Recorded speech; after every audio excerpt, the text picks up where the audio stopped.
Ok. Bonsoir, bonjour, bonsoir. Là où ça dépend de où vous trouvez. Hein? Eza abino de komasawa, mais cette vidéo je vais la faire en Swahili. Ok?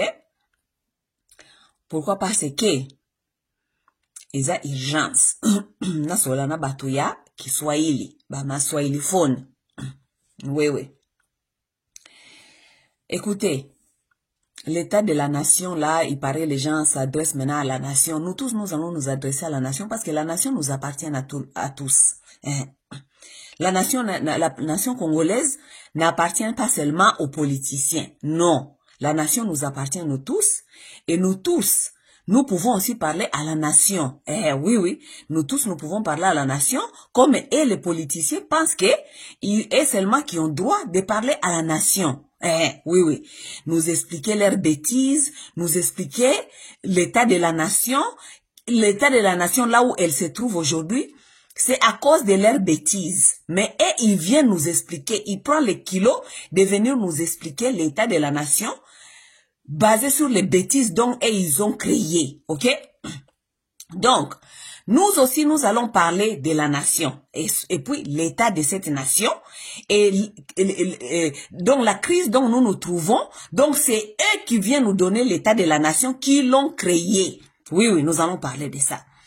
Bon, cette vidéo, moi, je vais préférer de la faire en Swahili. Pourquoi? Parce que ce sont les swahiliphones qui sont qui souffrent beaucoup dans cette aventure de ces politiciens qui nous fait maintenant des états des nations, parler à la nation, je ne sais pas quoi et quoi, ok?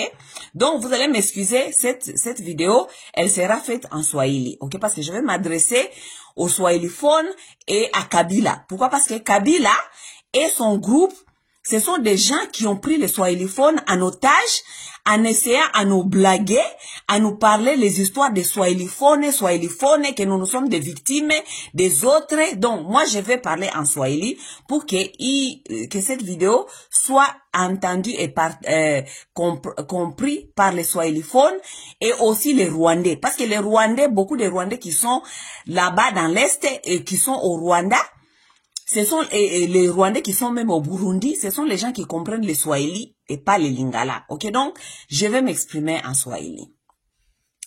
Jambo bandugu bapenzi ni dada Masawa. Ça fait déjà quelques semaines kila siku tuko tunaona ba politiciens biko wanatoka kukia kutupatia ma message. Kutuambia inchi kwenye iko, jua nini inchi inafika hapa, probleme iko hivi, probleme naenda inarudi, okay? Bila kubambia kama ile inchi inakuwa kwenye iko leo, ile probleme buko nakukia kubambia aseme etat de la nation, kama tuko kwenye tuko leo, ni juu ya ni kosa yabo, okay? Ces gens-là, aliko wanabambia responsabilité yabo biko nakukia kutubambia tu kwenye inchi iko leo. Je vais m'adresser aujourd'hui à Joseph Kabila. Joseph Kabila mwenye alitoka na madiskuru yake ya kukukia kutupatia etat de la nation kwenye iko inchi naribika, gere, tribalisme, soi-disant Banyarwanda, oui, Banyarwanda akutuambia kwa hii nani yake, kwa hii source yake inatoka. Me ndabambia histoire alituambia kama mema sasa Banyarwanda ba M23 biko wanakia kupigania cause yabo ya biko napigania iko noble. N'est-ce pas? Leo Joseph Kabila anakia kutuambia gisi Tshisekedi anaharibisha inchi, Tshisekedi hakujua banasemaka aseme hakujua kugere inchi tusa, ok? Joseph Kabila, maintenant moi je vais m'adresser à toi. Jumi najua nyie batu ya M23, batu yenyu ya Bananga, ba Bertin Bisimwa na Banyarwanda, muna kuyaka pa kupaji yangu kuangalia benye mimi niko nasema. Juu mina baonaka hapa. Oui, mina baonaka hapa, munakuya kuangalia benye mimi nasema. Okay? Donc, gisi munakuya kuangalia benye niko nasema, hii video itabafikia na itabafikia kabisa. Okay? Musikie sasa, mie ndabauliza ma question. Ndabauliza ma question et c'est à vous de répondre à ces questions-là. Juu mujue surtout weye Joseph Kabila, soi-disant Joseph Kabila. leo sitakuita Kanambe, leo ndakuita Joseph Kabila. Oui. Parce que mulituambia wewe ni mtoto wa mzee, n'est-ce pas? Leo ndakuita Joseph Kabila. Sasa hii video inaisha, wewe njoo utadecide, utatuambia sasa kama uko Joseph Kabila ama uko Hippolyte Kanambe. Sanda maliza hii video yangu kuifanya, wewe njoo utatuambia sasa kama uko Joseph Kabila ama unakuwaka Hippolyte Kanambe. Okay? Kabila? Leo tutasumulia na ndakuuliza quelques questions. Na ile ma question ndakuuliza, njoo ma question nye bakivuzie biko banajiuliza. Juzi zani aseme, jua nini mko mnakia kubakamata anotage, kufanya aseme ma consultation, kubakamata anotage. Peuple ile haina vya kusema.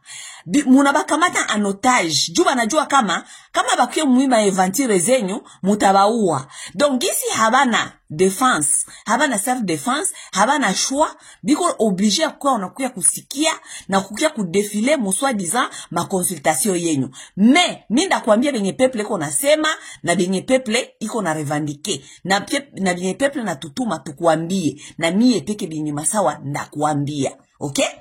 Après hapa njoo utajua kama utatuambia kama uko Kabila Kabange ama uko Hippolyte Kanambe. Okay?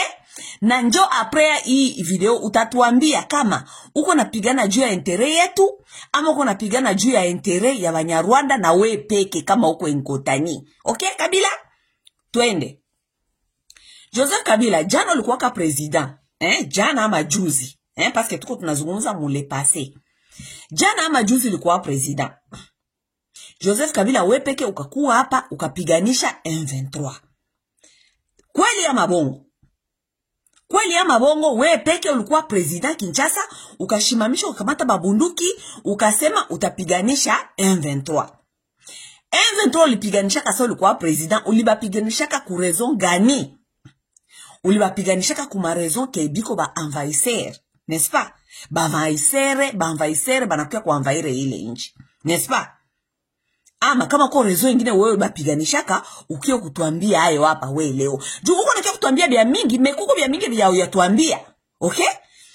Joseph Kabila, utuambie sio ulikuwa ka president. Raison gani litumaka wewe unakamata mabunduki, masasi na arme yako unaenda kupiganisha M23? Kisha saa uko tena president, wewe peke unalamuka busubui, unaenda kurejoindre ile M23 yenye ulipiganisha kasa ulikuwa ka president.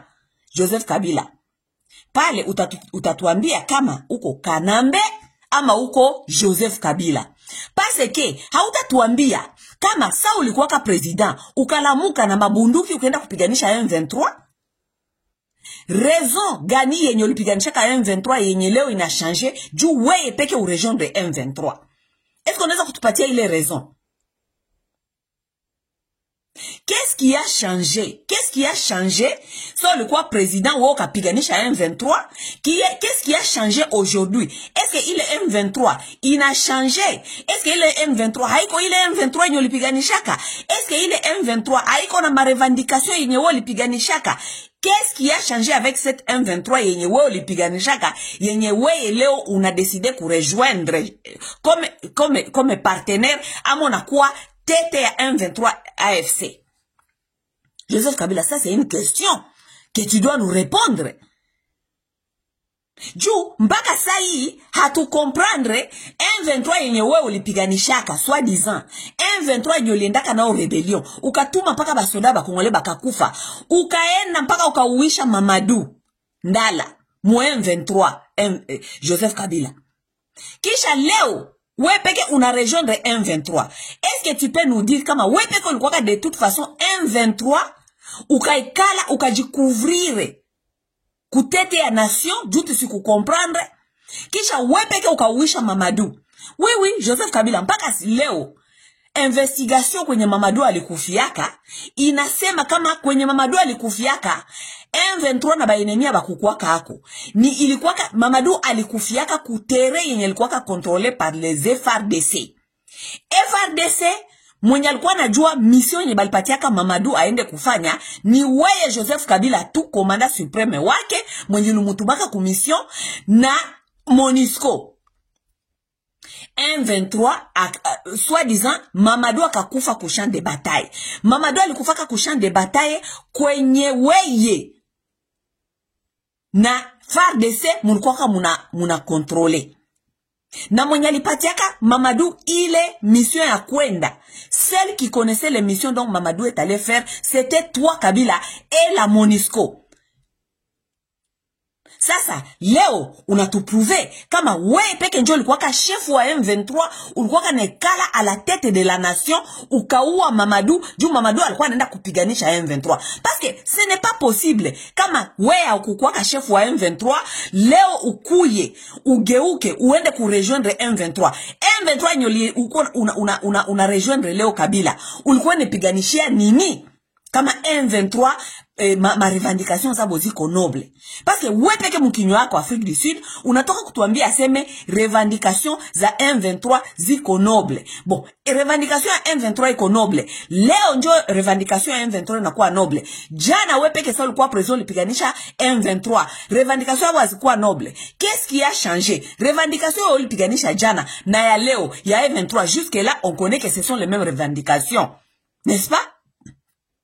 Qu'est-ce qui a changé? Nini ina changé mu ma revendication à M23 sa wewe ulikuwa president na leo sa wewe hauko president. Juu jana sa ulikuwa president soi disant ulibapiganishaka, leo sa hauko president, wewe peke na ba rejoindre, unakuwa wewe peke M23. Utuambie qu'est-ce qui a changé?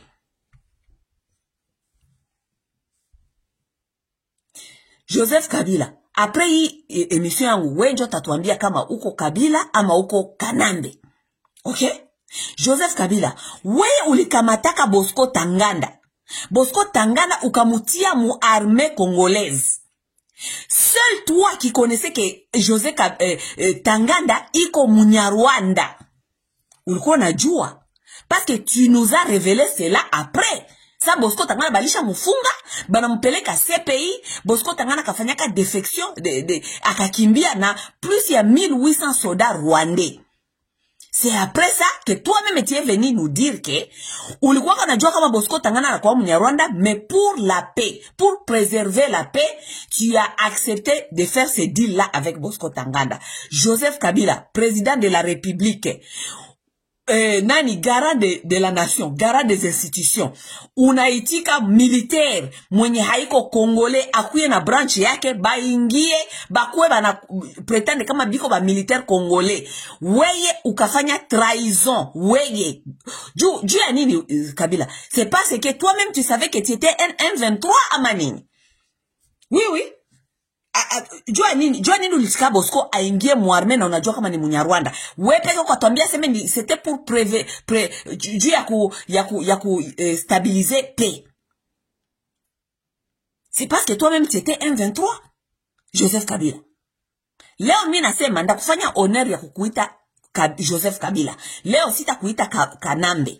Wewe peke njoo utakuja kuturepondre hivi vikiisha, wewe peke njoo utakuja kuturepondre kama unakuwa Joseph Kabila ama unakuwa Hippolyte Kanambe. OK? Joseph Kabila, moi je vais te montrer quelque chose, OK? Eh bien, mimi natafuta kukuambia, mimi nafanya hii émission juu wewe na bakivusien na batu wenye biko banasema Kiswahili, batu wenye ko na pretenda sema unatafuta kusauver, nie peke mufanye reflexion wenye niko nasema kisha mutatuambia après.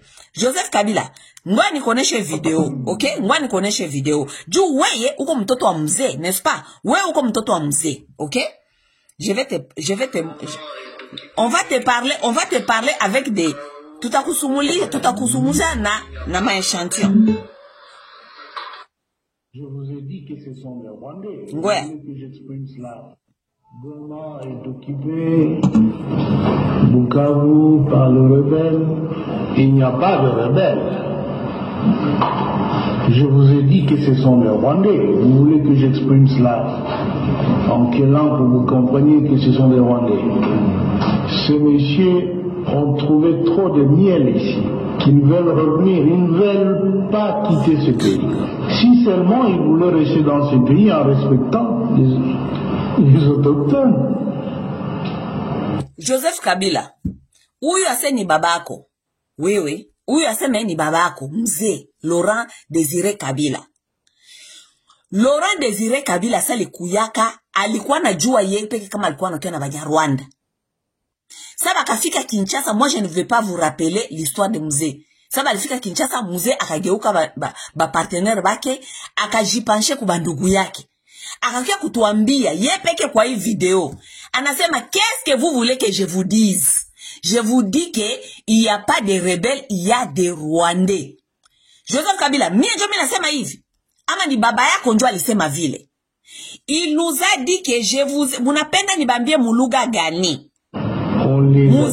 Mzee a dit Bukavu par le rebelle, il n'y a pas de rebelles. Il n'y a pas de rebelles. Je vous ai dit que ce sont des Rwandais. Je vous ai dit il y a des ce sont des Rwandais. Vous voulez que je vous dise ça dans quelle langue? Ces messieurs ont trouvé. So, Joseph Kabila, huyu ni baba yako. Jo mimi nakwambia après hii video, wewe ndio utakia kuniambia sasa kama wewe uko Kabila ama uko Hippolyte Kanambe.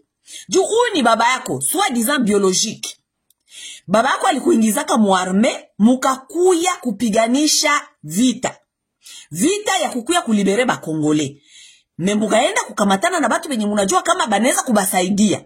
Sasa mukafika babenyo akaona kama mulishafika, akabambia seme tunajidebarase sasa na haba ni Banyarwanda nabo banakuya na mission yabo ya invasion. Joseph Kabila minjo ndakwambia ama ni babako ndio alisema. Babako alisema aseme il n'y a pas de rebelles. Combien de fois je vais vous dire que ce sont des Rwandais? Joseph Kabila, uni babako ndio alisema vile. Juu weye leo weye ukuye ujiunge na aba ba rebelle, soi-disant benye babako alisemaka il y a pas de rebelles, il y a que des Rwandais. Unajiunga na aba batu. OK? Kisha unaanza kutuambia kama les revendications sont nobles. Joseph Kabila, est-ce que cette phrase-là, tu l'as bien pesée avant de nous dire cela?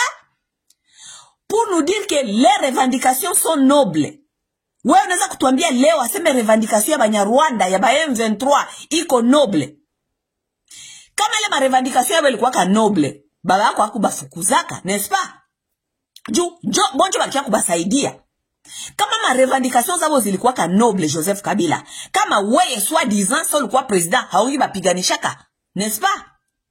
Qu'est-ce qui a changé aujourd'hui? Yeye unaanza kutuambia sema ma revendications zabo ziko noble. Joseph Kabila, hawezi kutuambia kama ma revendications zabo ziko noble na uyakuya kutuambia ile ma revendications ni gani? Revendications zabo ni nini sasa? Zenye uko unatuambia sema ziko noble. Parce que jusque là, tunajua kama revendications zabo hazija changer.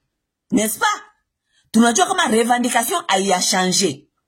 Juu ile ma akoze mulikuwa kanazo njo zile ma revendications zabo njo zile. Mbo sasa utuambie babako anasema vitu vingine, mtu mwenye alikuwa anasema sasa ni babako anasema vitu vingine na wewe mtoto unakuya unasema vitu vingine. Sasa wewe ndio utatuambia kama ulikuwa kama mtoto wa mzee ama uko Hippolyte Kanambe ama uko Joseph Kabila Kabangi. Wewe ndio utatuambia selon bien babako alisema.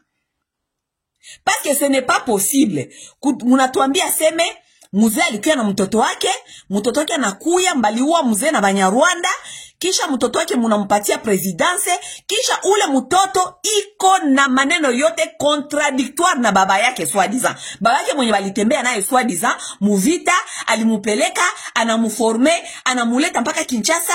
Ule papa anakufa na vision yake, alifukuza Banyarwanda, kisha mtoto wake soi-disant mtoto wake, juu nasema leo ndakufanya honor ya kukuita Joseph Kabila, sita kuita Kanambe. Mtoto wake mwenye alibakia mupouvoire anakuya anarudisha bale wenye baliua babake, kisha anaanja kutuambia aseme biko na ma revendications zenye ziko noble. Dites-nous, mutuambie sasa. Nyie njo mtatuambia kama huu ni mtoto wa mzee ama kama haiko mtoto wa mzee. Haiko shia hatutasema tena.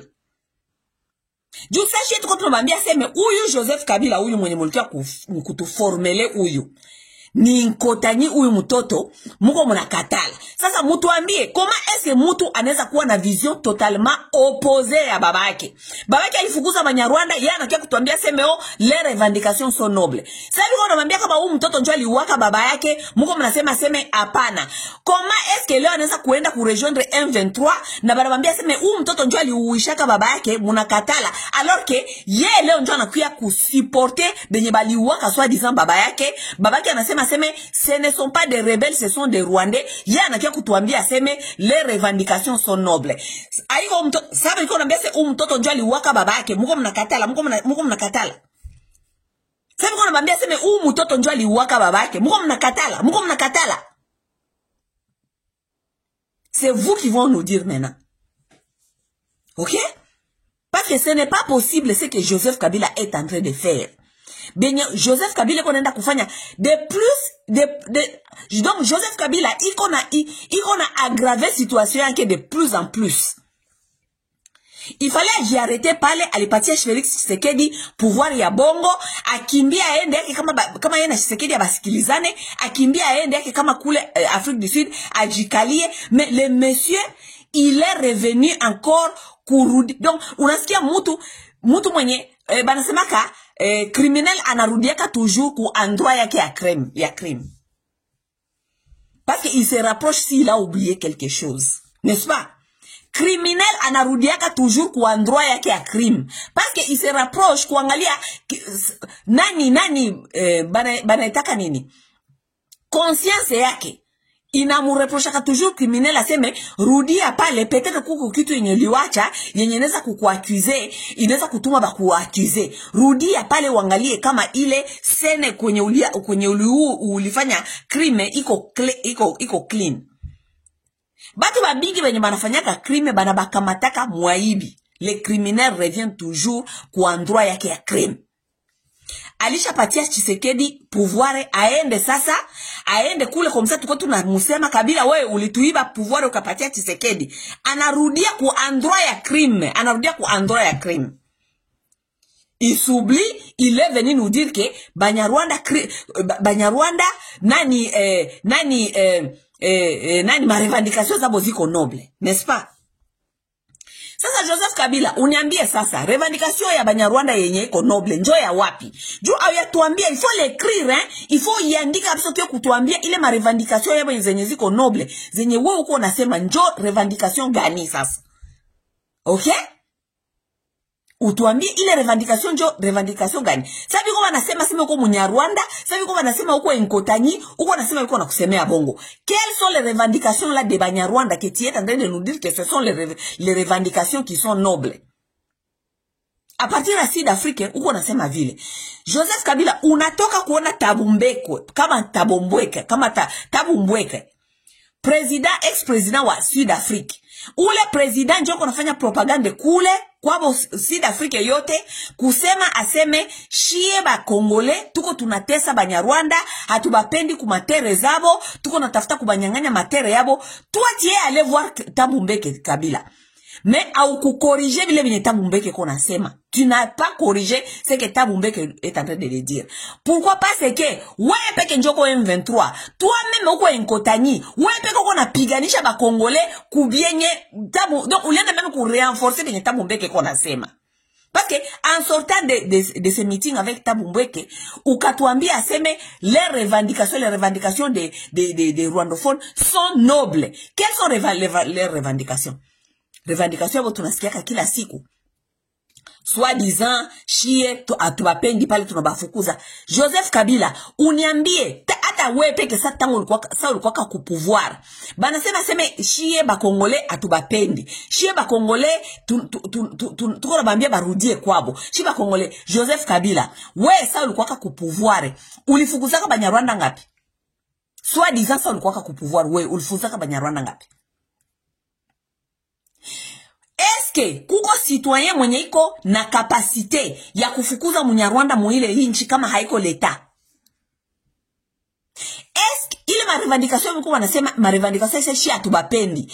Est-ce que munaweza kutuonesha papier legal hata moya yenye Congo tanke nation ama leta ilishaka andikia bale Banyarwanda kubaambia seme hii njo papier le Congo décide que nie Banyarwanda hamuko ba Congolais vous devez quitter ce pays? Est-ce que kuko siku yenye l'État ilishaka fanya deja ile barua ama papier légal yoyote kufukuza Banyarwanda? Montrez-nous les papiers légaux qui disent que les Rwandais ne sont pas bienvenus ama abiko supposé kuikala hapa. Mutuoneshe ile mapapier. Ama wewe uko nao solo kwa président, utuoneshe ile mapapier. Vous accusez le Congo, soi-disant leurs revendications sont nobles, et ils accusent le Congo que chez Congolais tupendi ba ekale pale. Montrez-nous les papiers légaux yenye l'État ilishaka andikia Banyarwanda kuwaambia seme habaisi kuikala mu Congo. Montrez-nous les papiers légaux. Hamuta kwa mnakuya kutuambia seme habapendi hapa alors que l'État njo iko supposé kuprotéger ba citoyens bote. Tandis que l'État hayasemaka ama l'État hayandika barua ama l'État hayadecidaka kusema seme les Rwandais doivent quitter ce pays. Montrez-nous les papiers. Kabila uko nazo. Uko na zile papiers legal zenye l'État ilishaka ambia Banyarwanda kama hawapendi hapa. Uko na papier legal yenye l'État ilishaka kutafuta kufukuza Banyarwanda pale. Hauna. Mais uko natuambia seme les revendications sont nobles. Quelles sont ces revendications là yenye ko natuambia seme ma revendications za zenye ziko noble? Soit disant biko à l'insécurité. À l'insécurité comparé na nini na pays na batu gani? Non, mutuambie, Kabila utuambie. Bobiko à l'insécurité comparé na peuple ingine gani? Soit disant Banyamulenge benye mko natuambia Banyarwanda Banyamulenge, soit disant benye mko natuambia Banyamulenge mwa ile inchi habiko hata plus ya 500,000 personnes. À l'est de la République, depuis baba yako muzee alikuyaka kupiganisha kuleta Banyarwanda, nous avons perdu plus ya banasemaka 12 millions, mina semaka au moins tu seme au moins 8 millions. Nous avons perdu plus de 8 millions de personnes, n'est-ce pas? Banyamulenge soit disant Banyamulenge Banyarwanda habiko ata plus ya 500,000 personnes moi les régions.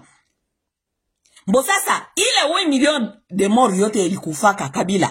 Ni Banyarwanda njo balikufaka. Parce que vous êtes en train de nous dire que bale batu habaji sentir en sécurité, OK? Ju bale wenye banakufaka bale ni bandugu yabo. Sinyia na nanga mulingia Goma pale. Bale plus ya 3,000 personnes bale kufa biko banasema 3,000 ama plus ya 9,000 personnes. Ni Banyarwanda njo balikufa wane ba Congolais. Ce sont les Rwandais qui sont morts ou bien ce sont les Congolais qui sont morts? Dieu a fait kutuambia aseme ma revendication sabo ziko noble. Joseph Kabila, revendication Banyamulenge, Banyarwanda, Barwandophone yenye mko mnatafuta kutuambia aseme ma revendication sabo ziko noble. Est-ce que unajua kama bale Banyarwanda donc bandugu yako benye ulikuyaka nabo? Juu wewe ndio tatuambia kama ni bandugu yako ama wewe uko Kanambe ama uko mtoto wa mzee. Wewe ndio tatuambia, okay? Joseph Kabila, est-ce que unajua kama Banyarwanda biko na batu plus mu arme kushinda matribi zote zenye ziko mu Congo? Est-ce que unajua kama ile minorité ya Batutsi iko na batu ba mingi mu gouvernement kushinda matribi zote? Kwa matribi zenye bana hata mtu hata mu gouvernement. Unajua vile? Kuko matribi mu Congo kwenye abana hata mtu moya mu gouvernement. Kuko matribi mu Congo kwenye abana hata general moya mu armée. Me ba general bote ni Batusi. Batu wenye biko mu institution, hakuna tribi yenye iko na batu mu institution kushinda Banyamulenge. Bon, niko nasema tanki ba étranger, juu ni ba étranger balikuyaka wewe. Juu ni ba étranger balikuyaka. Sasa Kabila, ile ma revendication ya Banyarwanda uko natuambia seme ni ma revendication noble. Mbona uziandike? Andika zile ma revendication ukiyo kutupatia azo tuambia seme hii ma revendication ya bonjo iko noble.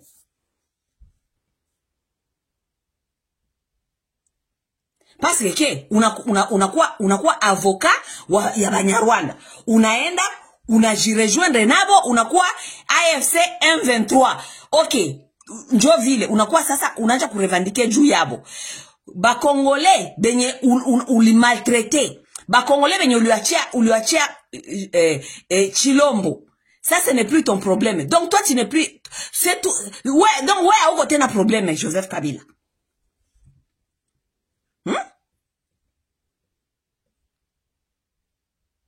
Joseph Kabila, unalala, unalamuka, unatuambia aseme, Tshisekedi haiko na gere bien, Tshisekedi anakuwa diktatere, Tshisekedi ilipanda bilishuka, bilipanda bilishuka. Joseph Kabila, weye peke, juu uko mtu wa AFC M23. Weye peke, batu AFC, munalamuka, munatuambia aseme, Tshisekedi hakuganya kama election, menyie munakamata ma election munaziiba munamupatia azo. Muli baka election muipatie Joseph Kabila. Ni juu ya nini? C'était pour quelle cause Kabila? Ile njoo yatuambia. OK? Sa muli décider we na nanga mukamate ma election. Donc pouvoir ya peuple congolais muipatie Tshisekedi. Hamu yatuambia ni pour quelle raison? Hamu yatuambia. Ile njoo hamu yatuambia. Mungu mnakia kutupatia eta ya nation gisi Tshisekedi anaribisha, mehamu ya tuambia jua nini mulipatiaka Tshisekedi ile pouvoir. Joseph Kabila, hii video ikiisha, we njo takuya kutuexplike kama uko Joseph Kabila ama uko Kanambe, uko Hippolyte Kanambe. Joseph Kabila, we na nanga muko banani jumu décider un bon matin munalamuka munakamata pouvoir ya peuple congolais muipatie mutu mwengine. Vous êtes qui pour faire ça? Kisha we leo njo narudia unatafuta kutuambia kama we njo nakuya kutusauver. Iya iko bulozi. Joseph Kabila, iya iko bulozi. Donc, munakamata franca ya peuple congolais qui était $1 milliard yenye ko prévu à ma élection. Vous avez pris les $1 milliard de dollars ya ba peuple congolais, franca yenye bakitia mu masomo, franca yenye bakitia mu mahopito, franca yenye bangitia mu barabara, franca yenye ingi construire inchi. Juu ya bien-être ya peuple congolais, Joseph Kabila, mukaitia mu lisano, donc mukai gamble, mukaicheza nayo. Muna tudanganya sema tunaenda election, muna dépenser $1 milliard ya peuple congolais, juu à la fin du compte, weye nananga. Mu dévancer 100 millions à la peuple congolais. Ouais, nananga mu décider à seme, il est $1 milliard. Yenye muna dépenser mu ma élection, ta fâche, donc, vous vous en foutez de l'argent des Congolais. Bato ya Congolais, habana masomo, habana uniforme, habana chakula, habana barabara, habana kitu, muna kamata franga yabo, muna itupa. Kisha weye na nanga mukie kudeside aseme nye njo muta deside kutuambia nani njo aliganyele ma election. Donc voix yetu ya peuple congolais doesn't matter. Franga yetu munatupa. Jua nini ya mukudesida katuku mpati ayo ule mwene mutupeleke mavantire ya kufaire dépenser peuple congolais $1 milliard yenye Congo deja haina.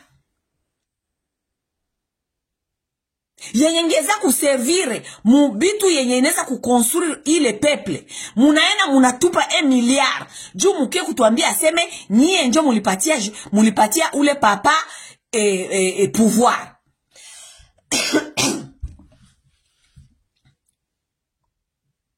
Et puis ça, tu viens nous dire ça, unapenda tuikale hapa tubasikie, tuseme non, niye njo munakia kutusauver. C'est ce que vient de nous dire Joseph. Dieu uko natafuta kutuconvaincre chie soit disant ba soit ilifone. Dieu munajua kumanipuler batu. Joseph Kabila wo alifanya armée. Quelque part una comprendre psychologie ya batu. Una comprendre kama aba batu ni bichuchuju nyie ba inkotanyi. Nyie ba Nyarwanda munajua ka kutukama chie tuko baduru. Chie tuko baduru oui, mais chie bote tuko baduru kwa hii niveau. ya kuzania kama mtu mmoja anaweza kucheza na watu hivi, kisha anakuya tena kujifanya pompier, anakuya tafuta kutuambia seme ye ndio tena anakia kutusove. Joseph Kabila au ya kitu ya tuambia jua nini we na nanga mulidesidaka kama muna sabote voix ya peuple congolais, muna sabote 1 milliard ya peuple congolais, muna itupa mumai kutuchezesha batu banalobana kwenda kubakia kumalinye kwa sema banaenda kuvote mvule na nyesha, banatembea ba mama banatoka ma village banapeleka batoto kuma migongo, abakukula hata chakula, hakuna chakula kukula, banaenda sema banaenda kuvote changement juu batupe 1 milliard yabo ingi servire batoto yabo, kisha weye na nanga muna decide aseme muna kamata ile pouvoir munaipatia mtu mwingine. Joseph Kabila ila uyatuambia hata kama tuko bichuchu mpaka kwa hii niveau. Sasa utuambie weye na nanga tanke ki mulifanya ile decision ya kukamata pouvoir ya peuple congolais muipatie Tshisekedi. Jua nini juu mulikuwa unatafuta kujiproteger, ilikuwa deal yenu. Wewe Kabila so ulitoka pale. Tshisekedi alifanya plus ya 5 anatesa ba Kongomani. Tshisekedi alifanya plus ya 5 anatesa ba Kongomani kila siku voyage kwenda rudi détournement bakule barudie. Haukusemaka kitu. Pour toi ce n'était pas ton problème. Problème yako inaanja siku gani? Problème yako inaanja saa zile Tshisekedi anaanja usiku pietine kumadili yenyo ulisinye wewe naye. N'est-ce pas? Ndio unakuya unatafuta kujifanya sauveur ba Congolais. Mais les Congolais premier mandat yote ya Tshisekedi bali kufa hapa banakufa, hakuna benye Tshisekedi iko na bapatia. Haukusemaka kitu. Ulikuwa wapi 5 ya pouvoir ya Tshisekedi sasa kunatesa ba Congolais? Joseph Kabila juu leo ukio kujifanya sauveur wetu ulikuwa wapi 5? Ulikuwa pale kwa naangalia gisi Tshisekedi kunatesa ba Congolais? Kabila ulisemaka? Haukusemaka kitu parce que ça ne t'intéressait pas, parce que we na nanga mwenzako mulikamataka 1 milliard ba Congolais mkaenda kutupa mumai. Donc malheur ya peuple congolais ça ne vous intéresse pas. Ça ne vous intéresse pas. Mimi nasema bongo, mwenye atapima kukuya hapa kuniambia sebe, juu biote benye niko nasema hapa, biko correct. Ces gens ici ont dépensé 1 milliard de dollars mouma élection, soi-disant mouma élection, banatuaribishia franka yetu, juu bakie kutuimpose bopeke, Félix Tshisekedi juu ya ma intérêt ya wopeke. Ni kweli ama ni bongo? Ni kweli ama ni bongo? Joseph Kabila alikuwa hapa anafanya 5 ans iko naangalia gisi Félix Tshisekedi iko natesa wa Kongole. Félix Tshisekedi hafanyi kitu. Tshisekedi aende arudi. Tshisekedi apatie batu kitu. Joseph Kabila alikuwa hapa, alikuwa anasema kitu. Il n'a jamais condamné Félix Tshisekedi. Hakuwa na mukondane.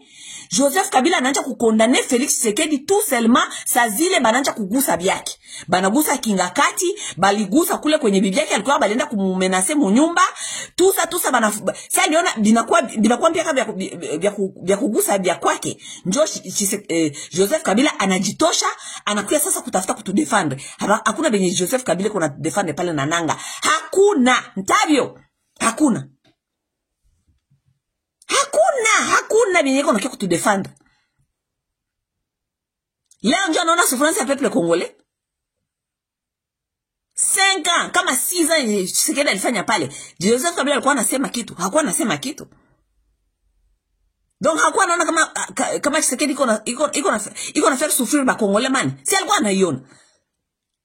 Alikuwa kubambia seme huyu papa il faut atoke. Na mimi niko citoyen parce que lui on lui a donné sénateur à vie. Sénateur à vie au Sénat là-bas, ce sont les sages qui s'assient là-bas. Kule kusena ni basage njo banekalaka kule na bale basage banapaswa kuwa nasema lorsque les choses ne vont pas bien.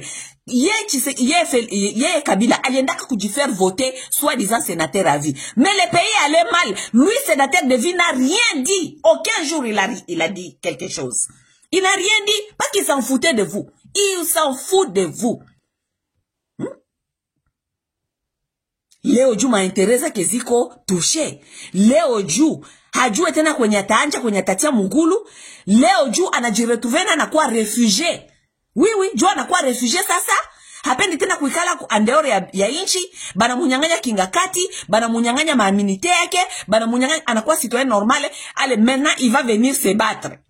Il va venir se battre, soi-disant, anataka kututia shie bote baswahili fone, atubebe mumabega, banja kutumanipile, kutuanja kutuambia aseme, oh, hii ni komba yetu ya baswahili. No. Hii haiko komba ya baswahili. Hii ni komba ya Joseph Kabila, na Nanga, na Felix Tshisekedi, na dili yao balenda kumata na Banyarwanda. Hii haiko komba ya baswahili.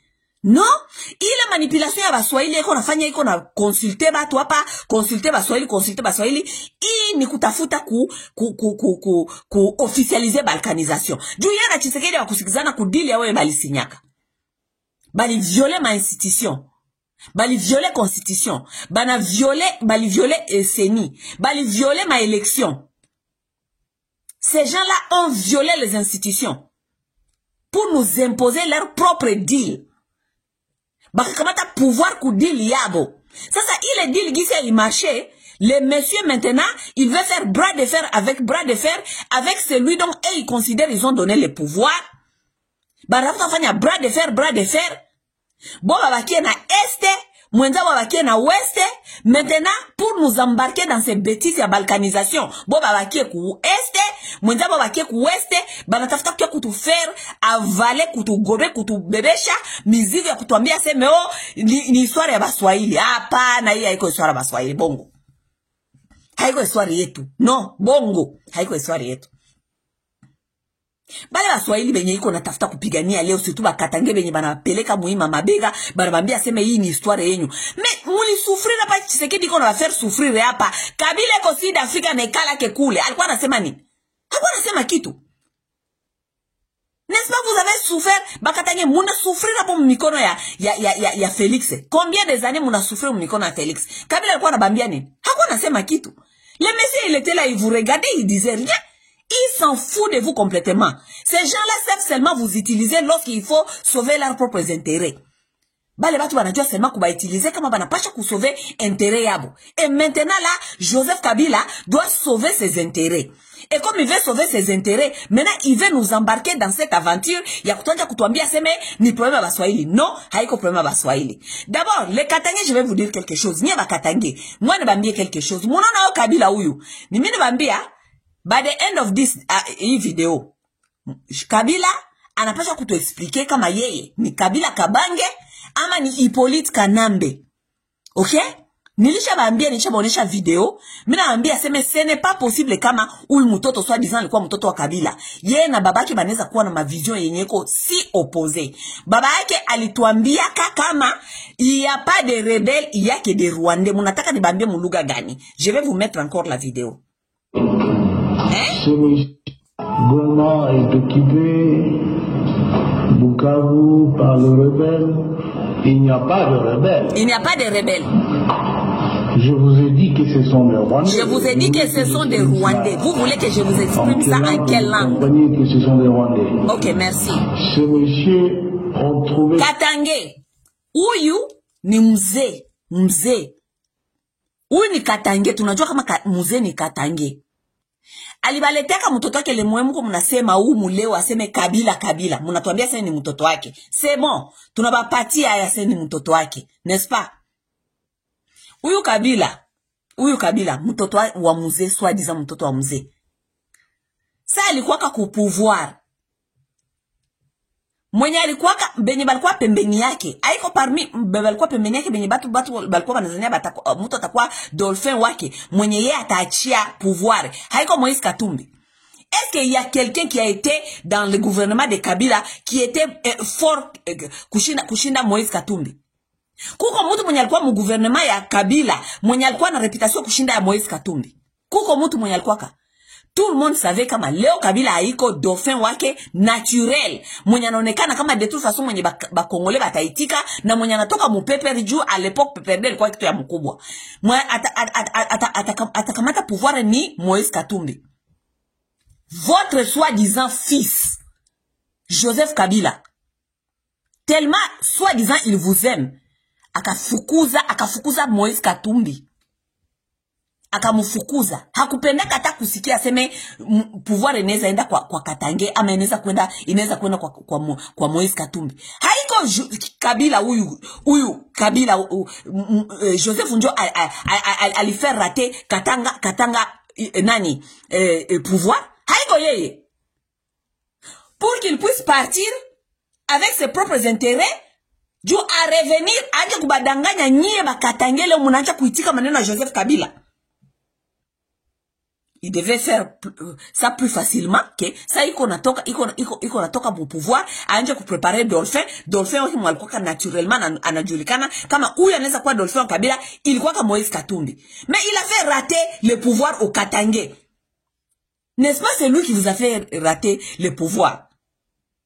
Ku niveau mpaka kapiganisha Moise Katumbi akamukimbiza meme muinchi. Moise Katumbi akakuwa refugie juu ya roho mubaya ya Joseph Kabila.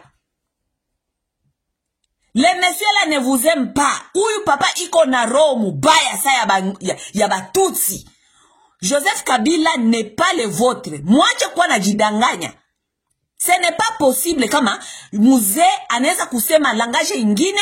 Comme vous voulez que je vous dise comment que ces gens-là, ce sont des Rwandais, il n'y a pas de rebelles. Mais là, soi-disant Joseph Kabila, il a qu'à convaincre à s'aimer les gens-là, les M23, hier, n'a quoi parti à M23, il a qu'à convaincre à s'aimer les gens-là, leurs revendications sont nobles.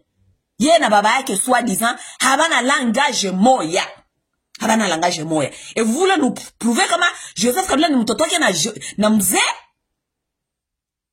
Mzee qui est mort dû à kukatala madili ya Banyarwanda. Et Joseph aujourd'hui qui veut venir nous faire avaler, kutuambia seme les revendications sont nobles. Et lorsqu'on vous dit que huyu mtoto Joseph Kabila ndio aliwaka huyu baba yake mzee, mko mnakatala.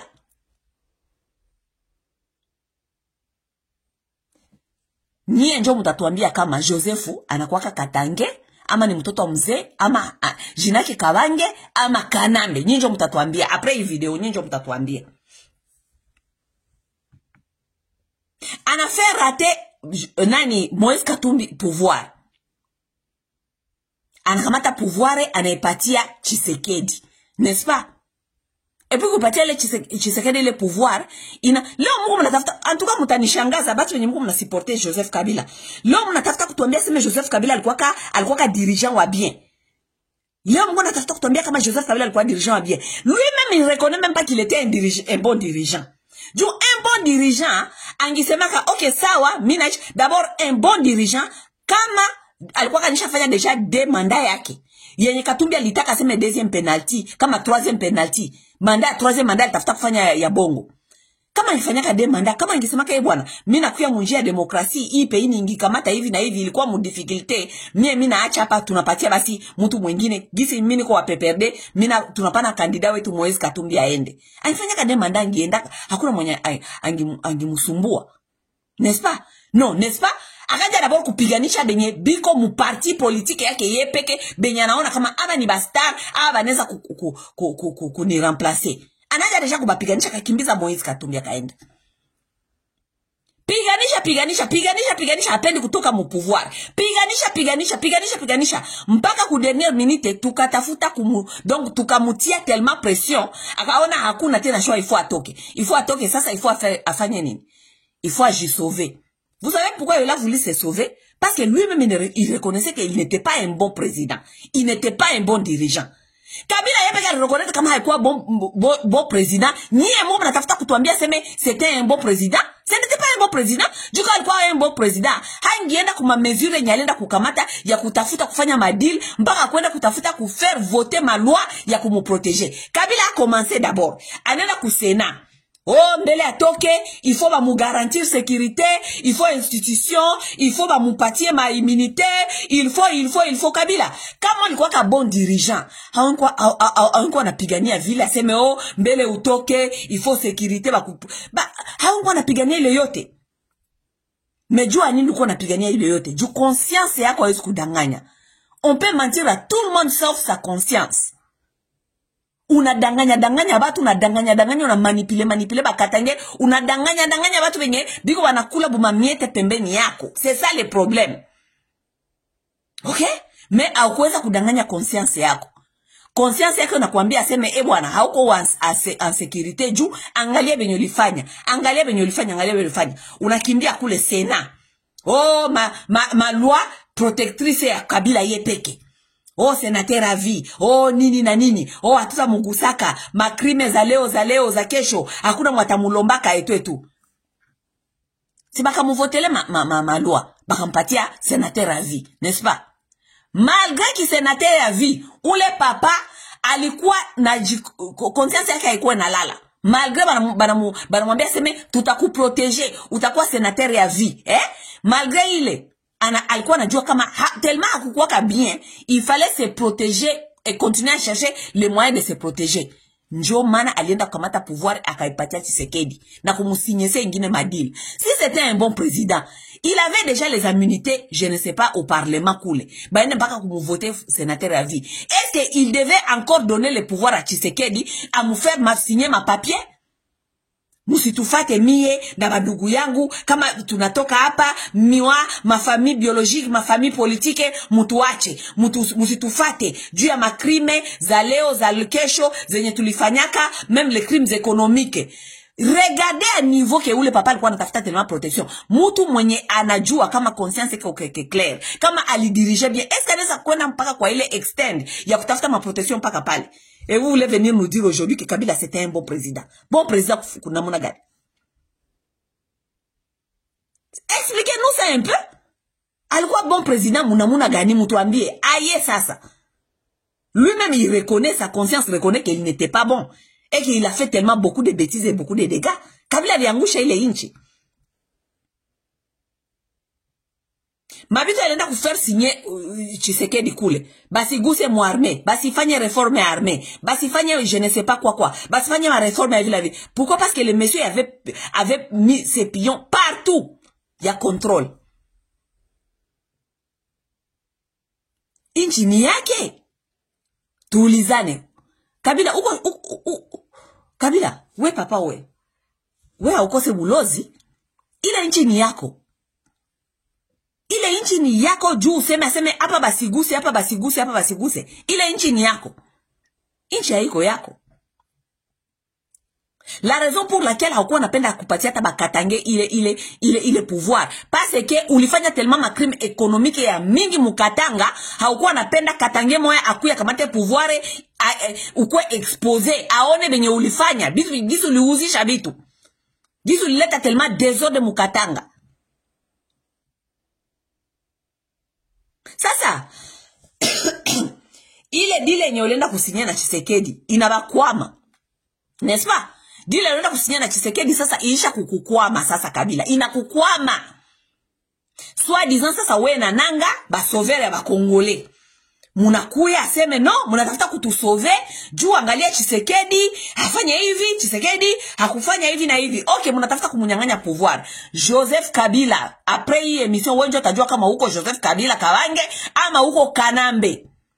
Joseph Kabila sasa munatafuta kunyang'anya Tshisekedi ile pouvoir, okay? Juu muifanye nini? Muirudishie Martin Fayulu juu munajua kama muliba pouvoir ya Martin Fayulu. Vous avez reconnu cela.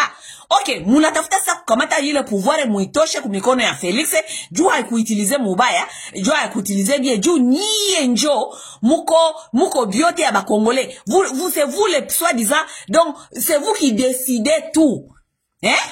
Haiko shie peuple congolais benye tulapana voix yetu tunasema huyu njo tunapenda tugide. Donc nyie mnaona mko tuko tellement baduru, hatuwezi kudécider juu yetu shipe que c'est toi et nanga qui doivent décider pour nous dire où tulimupa na sasa tunamunyanganya. N'est-ce pas? Voilà, munakuya sasa. Oh no, huyu tulimpatia pouvoir yenye haikukwanga yake, sasa tunatafuta kumunyang'anya hayo. Okay, soit disant batu ba wili benye bata décider destin ya ba Congolais bote. Nani ale bapatia ile pouvoir mko mna décider juu yetu Kabila. Mie se kupatia ile pouvoir Kabila, mie se kupatia ile pouvoir. Okay? Donc hawezi kuwa na décider juu yetu, aseme mie nilipana pouvoir na minjo de récupérer. Tu ne décides pas pour nous, personne t'a envoyé de décider pour nous. Ok? Shie peke deja tulishashimamia Tshisekedi depuis Tshisekedi aliingia mu pouvoir. Tulimshimamiaka. Ce n'est pas toi qui nous a dit tushimamie Tshisekedi. Tulimshimamiaka juu tunajua kama ile dile mulifanyaka wewe na yeye hatukuipendaka na Tshisekedi akuganyaka na Tshisekedi kwa incompetente. Tulishimamiaka Tshisekedi mpaka leo tunashimamiaka Tshisekedi. Haiko wewe ndio utakuwa nakuja kutuambia aseme oh no mie ndio nilipatia pouvoir mie ndio mimi nenda kunyang'anya mimi nakuja kunyang'anya. Sasa voilà les sauveurs de Congolais wewe na nanga mnakuja sema mnakuja kutunyang'anya pouvoir. Okay? Mnakuja kutunyang'anya sasa pouvoir. Kabila question iko hivi wewe na nanga mimi nabauliza ile pouvoir mnakuja kunyang'anya mutairudishia Martin Fayulu? C'est ça la question. Merci beaucoup parce que vous nous avez révélé que vous avez donné à Tshisekedi le pouvoir qui ne lui appartenait pas. C'est bon. C'est donc c'était Martin Fayulu qui avait gagné les élections. Ok, gisi sasa nyinyi muna décider kama ile pouvoir mpende tena baki kumikono Tshisekedi mnatafuta kumunyang'anya hayo. Sasa mtarudisha Martin Fayulu? Est-ce que mtarudisha mwenye nayo? Ça c'est une bonne question. Ama ile pouvoir munakia tena kuikamata irudie mu mikono yenyu. Mwanje tena kucheza na shie gisi mnachezaka na nyie. Juu pouvoir mtakia kunyang'anya Tshisekedi. Est-ce que ni yenyu? Haiko yenyu. Parce que vous-même vous avez reconnu que c'était le pouvoir donné, volé. C'était le pouvoir de Martin Fayulu. N'est-ce pas vous avez reconnu ça? Il fallait moukouiller d'abord. Si vous étiez sincère, si vous voulez faire la paix avec les Congolais, il fallait moukouiller d'abord mutouache kutoloma ma pardon benye mulifanya kama crime économique, benye mulifanya wena nanga, mukenda bakabapatia mukapatia Tshisekedi pouvoir, bakabapatia mamine, bakabapatia je ne sais pas quoi et quoi. Moningwe une seconde. Donnez-moi une seconde.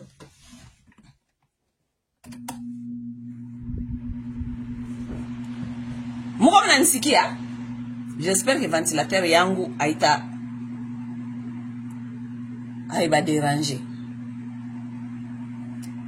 De ventilateur yangu na ba déranger. Muko mnasikia makelele mwama hapana.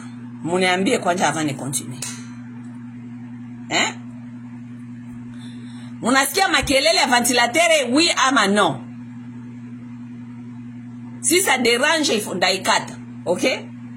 Si ça ne dérange pas, c'est bon. Munifanye signe. C'est bon, makelele ama hapana. OK, aksanti mamdogo. Chantal Murunda, jambo dada. Jambo mamdogo. Tuendelee. Musikie yenye Baswahili phone. Juu Kabila anakuya kutuambia tena hii maneno, aseme iko nakia kutupigania, anakuya kutafuta kutumanipile na mahistoire, aseme shie Baswahili phone, tuko déranger, kuko tribalisme, tout ça. Ile yote njua kutafuta kucheza na maemotion yetu, tumuitikie benye biko wanakia kufanya yeye na nanga. Munasikia? Sasa Kabila na nanga bana reconnaître aseme boy njo balipatia Martin Fayulu balipatia Tshisekedi pouvoir yenye haikukua yake, ilikuwa pouvoir ya Martin Fayulu, n'est-ce pas? Sasa banakuya kumunyang'anya ile pouvoir. Sasa kitu ya baya tuambia wale babandi bawili nanga na mwenzake Kabila, est-ce ile pouvoir bataikamata sasa bairudishie Martin Fayulu ama ile pouvoir banatafuta tena bajiampare tena nao boba wili? Batu bawili mbele ifale bakuye batuambie d'abord benye balifanya makrime yenye balifanya, gisi bali négocier na Tshisekedi ma pouvoir, gisi banaji excuser na gisi banatafuta kuremettre maneno, peut-être baende bakamate ile pouvoir barudishie Martin Fayulu. D'abord c'est ce qu'ils doivent nous dire. Kabila kitu fale mutuambie avant iko kutuambia kama okay tuna reconnaître bêtise yetu, tunabalomba pardon, tuna renoncer mubienye bya mubaye benye tulifanya, mais tunaona kama hivi tulifanya haiko bien na Tshisekedi, tunatafuta kumunyang'anya ile pouvoir turudishe basi Martin Fayulu. Est-ce que le pouvoir biko tunatafuta kunyang'anya Tshisekedi batarudisha Martin Fayulu ama ni pouvoir bobe wanapenda kuikamata?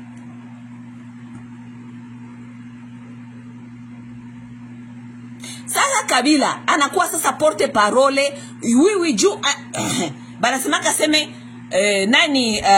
criminel anarudia toujours kulie endroit ya crime zake.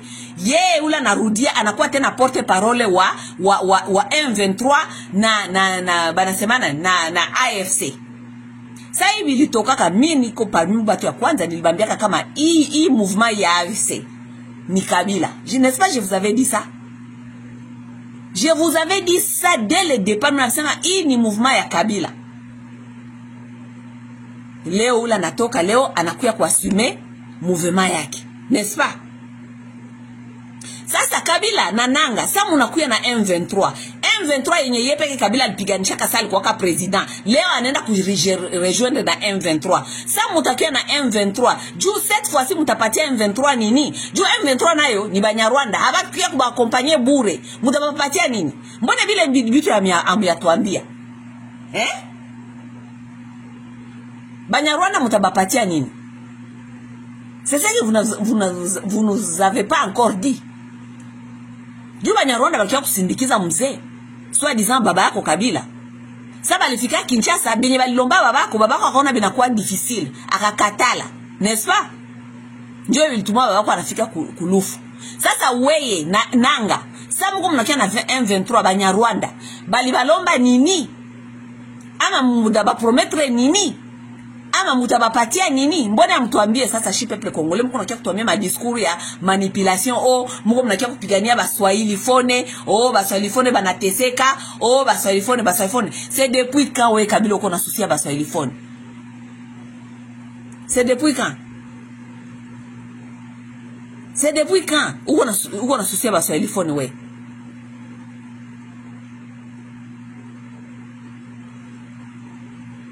Hii mahistoire ya M23 na Kabila baswahili mutoke mutoke mu masantima. Mutoke mu masantima bali bambiaka sa muzali kuyaka hii bia ma rebellion bali bambiaka batuambiaka depuis zamani balikaanza kutuprepare kama ni histoire ya balkanisation. Si batuambiaka ni histoire ya balkanisation ngwa kidogo.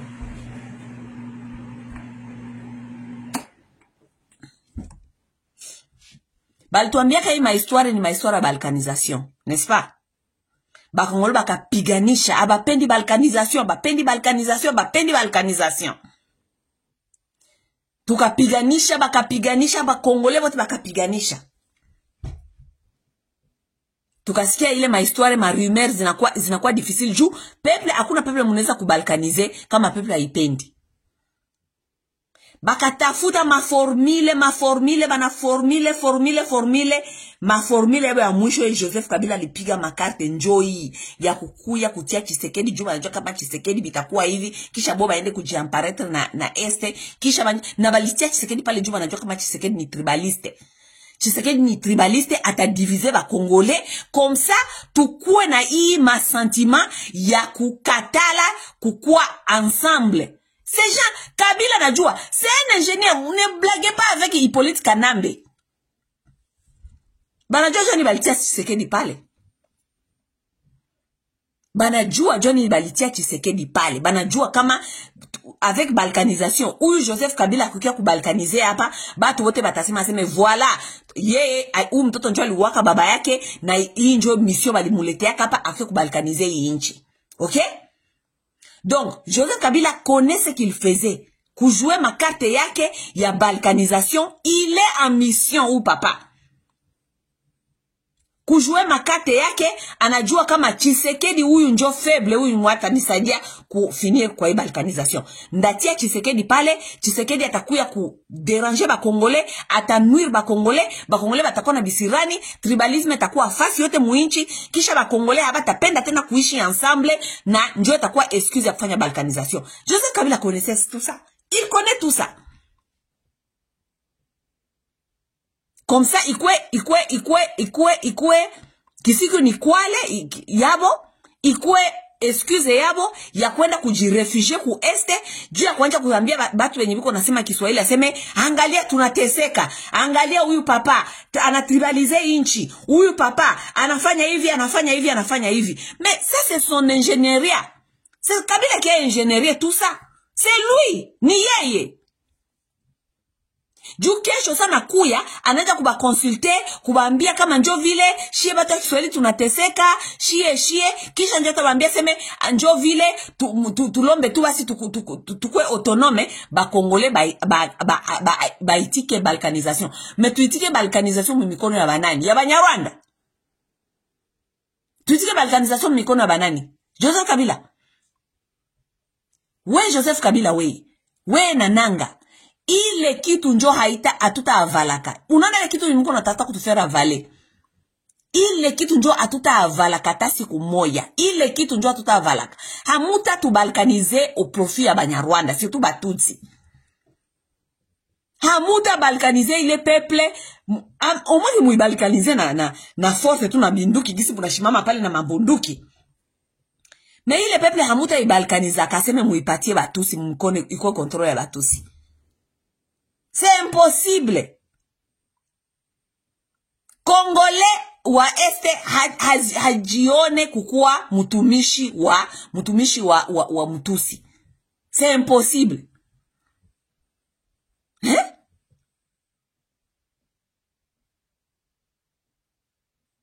Kabila na Nanga. Muache kuanja kutuambia bitu vyenye biko dormi debout. Muache kutafuta kumanipile ba Kongole. Muache kutafuta kumanipile batu vyenye manasema Kiswahili. Muache. Kabila uko criminel. Uko criminel, uliua batu na uko criminel économique. Uko mwizi. Gisi wewe uko pale wepeke uliiba ba Kongole 12 village ukajiengea wepeke ukajiengea wepeke fasi ya kwa kuishi. We na bibi yako Sud Kivu muliiba village muzima ya Mbomboro, muliiba village muzima, muna déplacer batu ku village yabo, muna batosha nipeke mukajiapparaître village muzima ya Mbomboro Kabare. Vous pensez que nous avons oublié tout ça?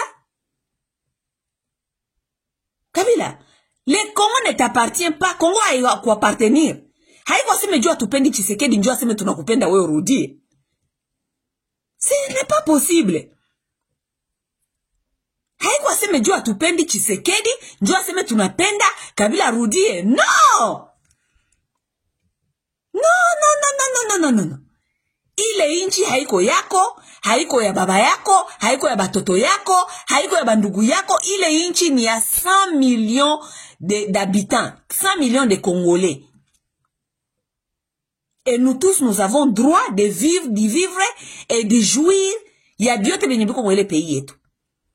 Ça fait plus il y a 30 ans. Trop tu n'as pigana ma insécurité et n'y mulituletea ka nye mulatuletea na bale Banyarwanda. Leo bale batu yako ya M23 soit disant ba M23 benyoko nasema sema makozi yabo iko noble. Nous avons vu les gens de M23 avec Willy Ngoma. Willy Ngoma anaanja kukamata bautu. Kukua na funga bautu, kukua na kamata bautu kubatia muma camion asema na barudisha Rwanda. Joseph Kabila, njo benye mulikia kufanya, njo benye M23 likia kufanya mu Kongo ile. M23 ni immigration. M23 ni Batutsi. Ba M23 ni ba Rwandais. Havana droit ya kusema qui est supposé d'habiter dans le Kivu, dans le Nord Kivu, Sud Kivu, ama qui n'est pas supposé d'habiter là. Willy Ngoma iko na pouvoir gani ya kuwa natia batu muma camion kubarudisha Rwanda. Minye mlisimaka msema mlikia kutafuta nani ba FDLR. Nesa mlisimaka mlikia kutafuta ba FDLR. Ba FDLR hamubapate tena. Excusez Naïcha.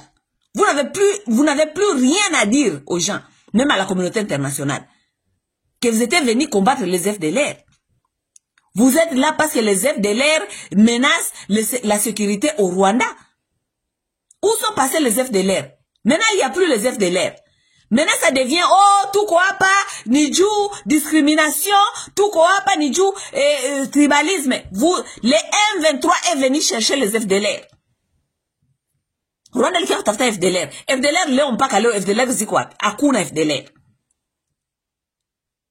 Tellement munakosa bya kufanya, Willy Ngoma anaanza kupandisha bautu muma camion aseko na barudisha Rwanda. Willy Ngoma, nani anakutuma urudishe bautu Rwanda? Nani anakutuma urudishe bautu Rwanda? Wewe uko immigration? Bale barafiki yako Batutsi bote benye muko muna circuler nabo mutabarudisha ka Rwanda siku gani? Bale Batutsi ni ba Congolais, bale Batutsi be muko muna circuler nabo bale ni ba Kongomani. Habiko ba Kongomani. La raison pour laquelle munatafuta kurudisha wale Bahutu juu mnajua kama batu wenye banaweza tu kubashimamia benye biko na nguvu ya kubashimamia physiquement, ce sont les Hutu. Donc pour minimiser votre vos choses là-bas, minimiser comment on dit, minimiser ma risque yenyu kule. Donc il faut neutraliser les Bahutu qui sont dans le nord Kivu, n'est-ce pas? Bale Bahutu wenye mko mnarudisha waliwaambia banapenda kurudia Rwanda. Ile skandali ya kurudisha Bahutu yenye mko mnafanya pale, si c'était vous nyie Batusi benye biko nabapandisha mu camion vile banabarudisha vile, amungi itaseme communauté internationale au secours, massacre au Batusi, génocide au Batusi, si mungi crier pale. Qui vous donne les droits ya komata Bahutu kubatia mu camion kwa na barudisha Rwanda? Qui vous donne ces droits là?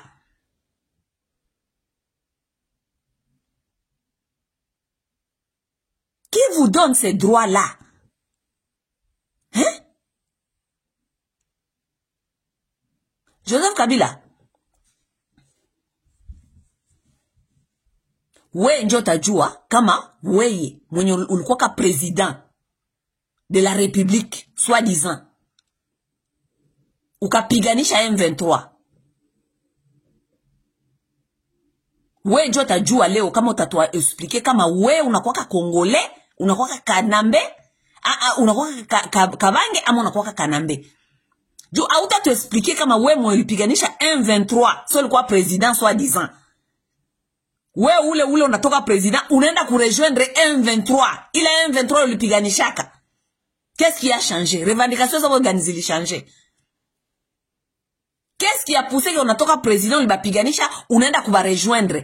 Qu'est-ce qui a changé? Revendication organisée zili changer, zenatuma sasa soi-disant ma revendication ça boziko noble zinaenda ku rejoindre. Quoi na rejoindre kwa kubasindikiza? Quelles sont ces revendications là? Nous voulons savoir, nous attendons. OK?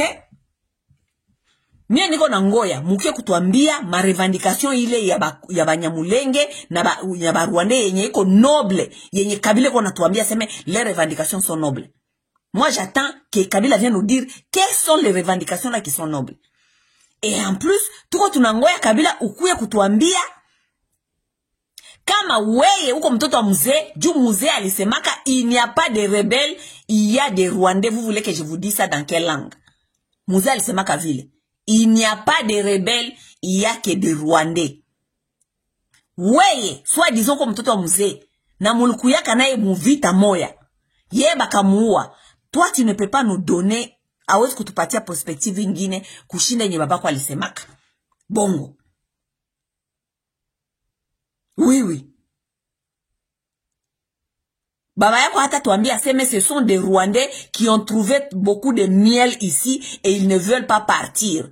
Kisha wewe ukie kutuambia seme ce sont les revendications sont nobles. Bongo Kabila. Bongo. Tu dois revoir ce que tu es en train de nous dire là. Et c'est toi qui vas décider kama uko Kabange ama uko Kanambe. Wewe ndio utadécider. Kisha utakia kutuambia. Et puis tuko tunangoya wewe na Martin Fayulu mkie kutuambia, wewe na Nanga mkie kutuambia. Ile pouvoir yenye mulikamataka ya Martin Fayulu mukaipatia Tshisekedi. Gisi munatafuta kuireprendre. Est-ce que le pouvoir mutairudishia Martin Fayulu ama mutairencaparaître nie peke? Il faut justifier ces choses d'abord. Ile pouvoir yenye munatafuta kurécupérer kwa Tshisekedi, ile pouvoir mutaipatia Martin Fayulu ama mutairencaparaître nie we na Nanga? Sa mulisha décider ile maneno, njo mukie sasa kutuambia l'état de la nation, Kabila. Ukisha décider kwa ma question tunakuuliza, njo utakia sasa kutuambia l'état de la nation. OK? Usona kia kutuambia mabitu ya ina migulu na mikono hapa, l'état de la nation, njo vile niliachaka nation, njo vile niliachaka nation, uliachaka nation namuna gani? Uliachaka nation mnamuna gani juu we leo uende kukua rebel, ukue M23, ukue Mnyarwanda, uende kujiingiza mu group ya Banyarwanda, Joseph Kabila. Tu as laissé le pays dans quel état? Du ouais, il est où est quoi M23? Amon quoi quoi M23 depuis zamani, ou quoi na couvrir tout pale on est cala tête de la nation. Ou quoi M23? Ou quoi M23 depuis zamani donc. Et ça c'est la trahison.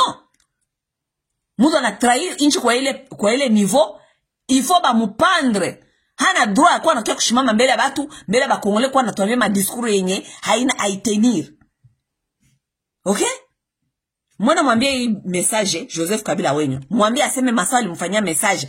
Napenda stopenda ataisikiliza juba anakuya hapa kupaja yangu kusikiza venye niko nasema. Okay? Utukome Joseph Kabila utukome. Haiko sheba Swahili phone njoo tabebesha hii mikoshi yako. Utukome Joseph Kabila utukome. Gizi nilikomeshaka Bertin nikamwambia mutoshe kusema baswahili mubinywa yenyu mbuchafu yenyu. Mukome mutukome. Mwenye anapenda kufanya rebellion aende kuianjia ku province yake. Okay? Wewe soi-disant si uko na province wewe Joseph Kabila. Soi-disant si uko na province yako. Soi-disant si uko Katange. Ale, mwenye anapenda kufanya rebellion aende kwa na ianjia mu province yake. Aende kukompromettre province yake. Kama atagabula province, atabia Banyarwanda bakamate bitu apane province yake.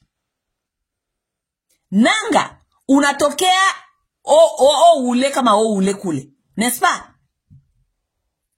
Nanga, kama unatafuta kuanja rebellion, enda kwenda kuanja ku province yako. Kama unatafuta kunegocier pouvoir, utapatia utagabulia Banyarwanda hivi, utagabulia Banyarwanda hivi,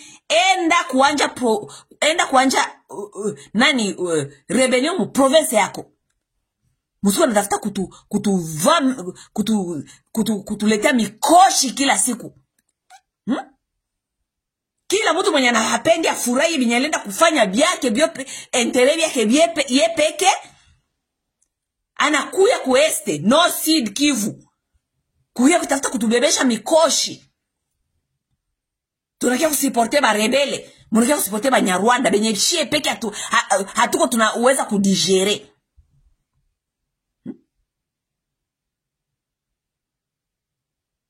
Kabila, kama unatafuta kuanja mouvement ingine ya soi-disant rebellion, enda njia Katanga. Si les Katangais sont OK avec ça, kama Bakatangais batakukaribisha kule kama uko mtoto wabo, kamata hii rebellion, enda nayo Katanga, enda kunegocier Katanga na Banyarwanda. Usinegocie Kivu. Usinegocie madili yenyu ya maintérêt personnel ya mujinga kukichwa ba Kivusien. Nous ne sommes pas prêts à donner nos terres et nos territoires dû à ma bêtise yenyu ya madili yenyu mkomenenda kamata madili yenyu égoïste et personnel. Nous disons non. Nous disons non à cela. Enda ku compromettre Katanga. Enda kuambia Banyarwanda bakuye bakamate Katanga.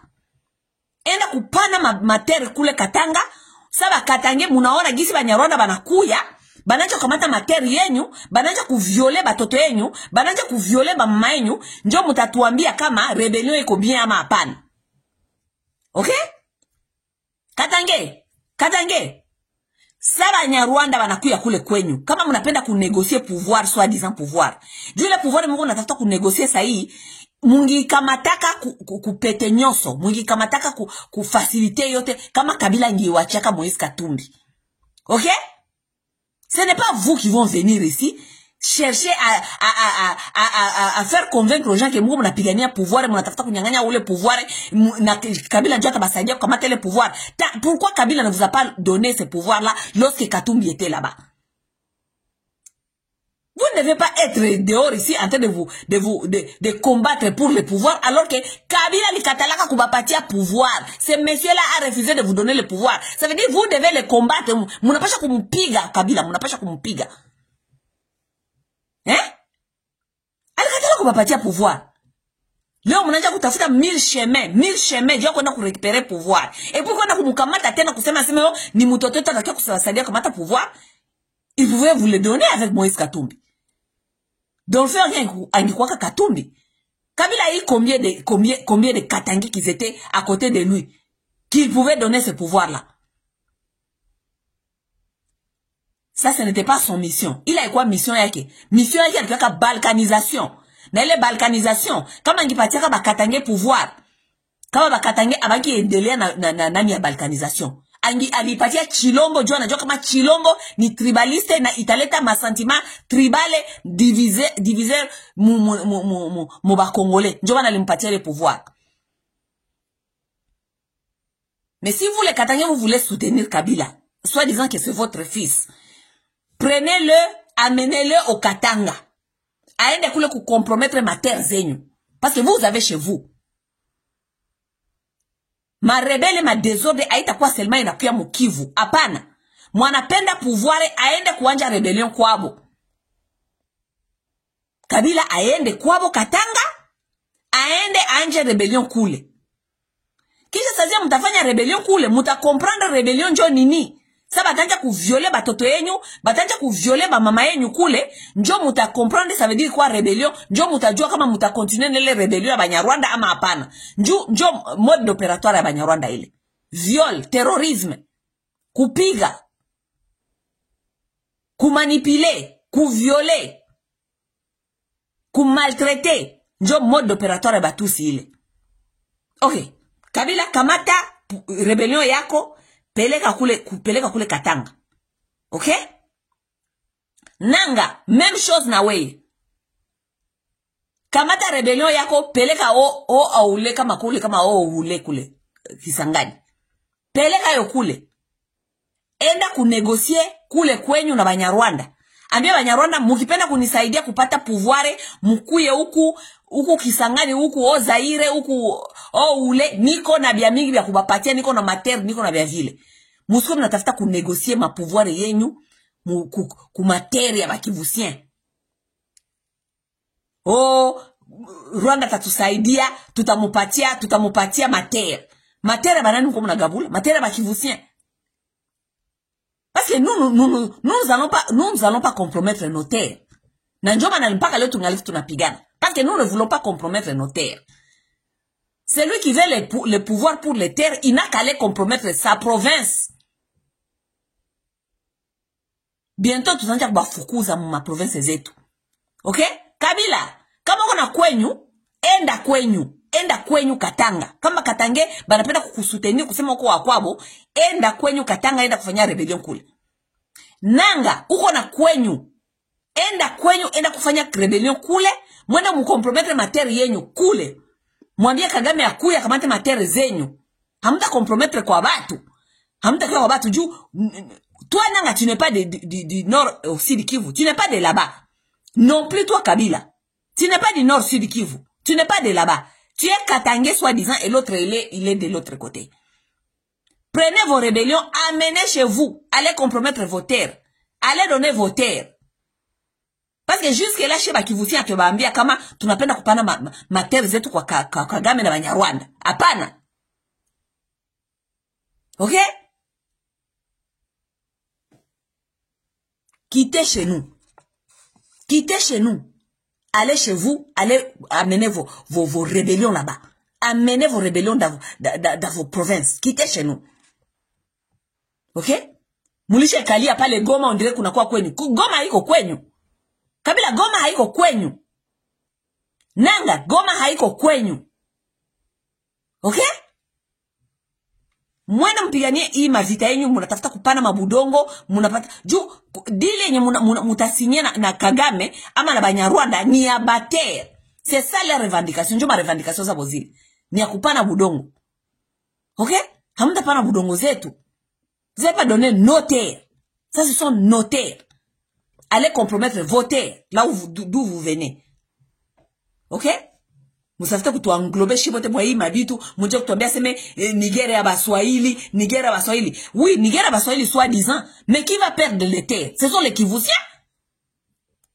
Nigeria Baswahili. Est-ce que les Katangais vont perdre les terres? Les Katangais ne vont pas perdre les terres. Est-ce que les gens de Haut-Zaïre vont perdre les terres? Non, ils vont pas perdre les terres.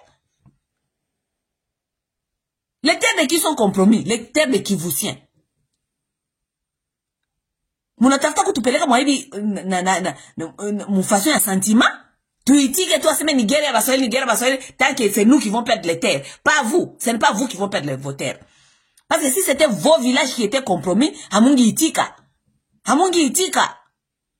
Mais parce que ce ne sont pas vos villages. Ce ne sont pas vos frères qui habitent dans ces villages-là. Ce ne sont pas vos mères. Ce ne sont pas vos enfants. Il y a 7 millions ya ba Congolais nyeko na trembale mu mabarabara comme des réfugiés internes. Si ni ba Kivusien ba mingi, la plupart. Ni ba ndugu yenyu. Juki la samu kwa mnakia kutuimposer ma rébellion. Kabila, bale benye biko banenda bana trembale mu Congo pale 7 millions. Si ni ba Kivusien bale. Juu ya nini? Juu nyinyi mnatafuta compromettre materi yabo, mnaacha materi yenu swa disant ma province yenu mnaziwacha, mnatafuta kwa kutuvalisha buchimbi. Quittez nos provinces.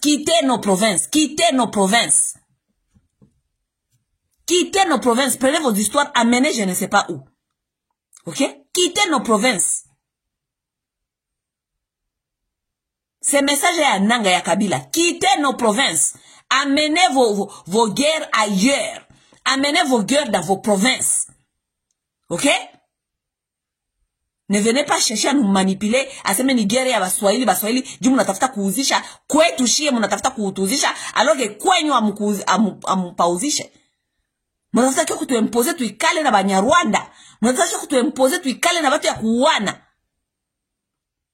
Alors que kwenyu kuma village zenyu batu biko bien. Les Kivusiens doivent refuser ce genre de manipulation. Et prochainement, mutu yote mwanatafuta kufanya rebellion yake aende kuyanja kwabo. Parce que tulete ma rebellion yenye abina kichwa na migulu. Depuis ma rebellion zilianjaka, ni ma rebellion betu wengine wanakiaka kutuletea, bana ji associé na ba voyou local, bana ji associé na ba bandi ya mu région. Barrière tu imposer chier ma rébellion. Retournez chez vous. Joël quoi message yangu juu ya Kabila leo. Ne viens pas nous parler de l'état de la nation tant que yoe njo liwacha hii nation hivi. Na unajua jua ni liwacha hii nation hivi, uliwacha hii nation hivi juu iende kubalkanisation. C'est ça. Donc shut up Kabila, shut the fuck up. Shut up.